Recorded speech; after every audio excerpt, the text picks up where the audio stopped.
The Kaweka Forest Park is home to some fantastic examples of pioneering huts, built from the simple materials that our forefathers found around them in the bush.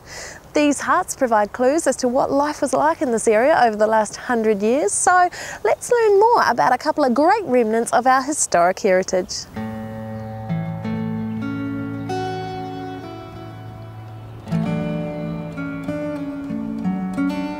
We used to come in here skin shooting. That was around about 1954. And this company used to carry lots and lots of red deer. And we came here with the idea of shooting big numbers of skins. And was there quite good money in it in those days? There was very good money, but it was hard work. This hut was actually built by a Norwegian chap.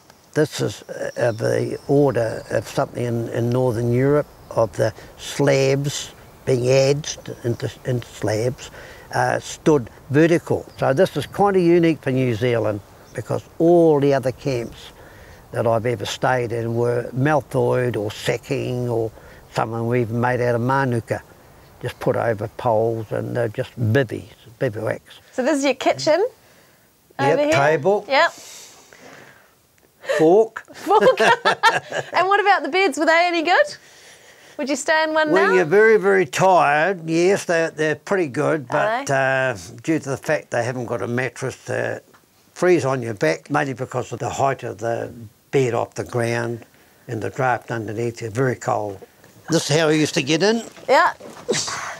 Pull my sleep bag up, get in, lie back here and yarn away for a while, down to sleep.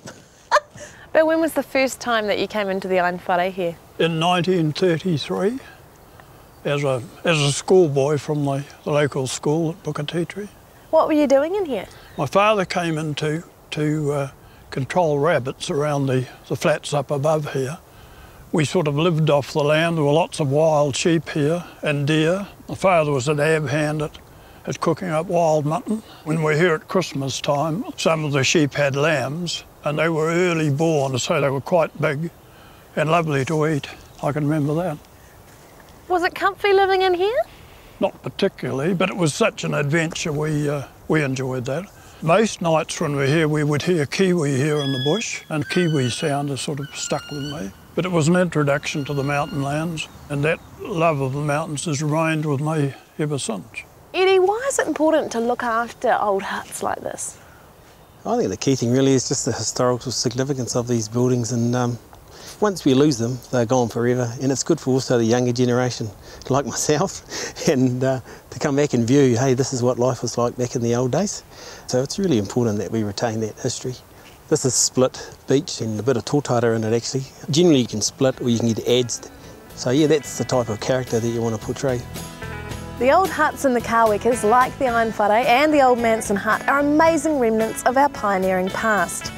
This legacy of basic mountain accommodation, built for a number of purposes, is virtually unmatched elsewhere in New Zealand. And while the huts are great reminders, people like Bill and Max are crucial for continuing to tell our stories of life in the bush.